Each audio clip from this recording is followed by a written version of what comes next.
கர்நாடகாவுக்கும் பாஜகவுக்கும் ஆதரவாக அதிமுக செயல்படுவதாக குற்றம் சாட்டியுள்ள மின்சாரத்துறை அமைச்சர் நிர்மல்குமார், கர்நாடக முதலமைச்சர் டி.கே. சிவக்குமாருக்கும் திமுகவின் குடும்பத்துக்கும் கட்சியை தாண்டி ஒரு நல்ல உறவு இருக்கிறது எனவும் காங்கிரசார் சொல்வதை விட திமுக குடும்பத்தார் சொல்வதைத்தான் கர்நாடக முதலமைச்சர் டி.கே. சிவக்குமார் கேட்கிறார் எனவும் குற்றம் சாட்டியுள்ளார். கர்நாடகத்தில் இருக்கும் திரு டி.கே. சிவக்குமார் அவர்களுக்கும் திமுகவின் குடும்பத்திற்கும் கட்சியை தாண்டி ஒரு நல்ல உறவுகள் இருக்கிறது. அதனால் இவர்கள் என்ன சொல்வார்களோ அதுதான் அவர்களும் செய்வார்கள்.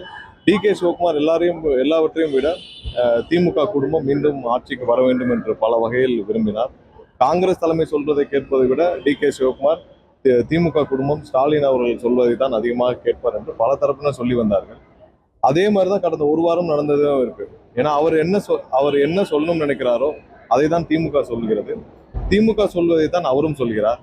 இவர்கள் இருவரும் இதே மாதிரிதான் கருணாநிதி காலத்திலே அம்மையார் புரட்சித் தலைவர் அம்மா அவர்களுக்கு பெயர் வந்துவிடக்கூடாது என்பதற்காக பல வகையில் முட்டுக்கட்டை போட்டு தண்ணீர் திறக்காதீர்கள், திறந்தால் அந்த அம்மாவிற்கு பெயர் கிடைத்துவிடும் என்று பல அழுத்தங்களை கருணாநிதி அந்த காலத்திலே கொடுத்தார்.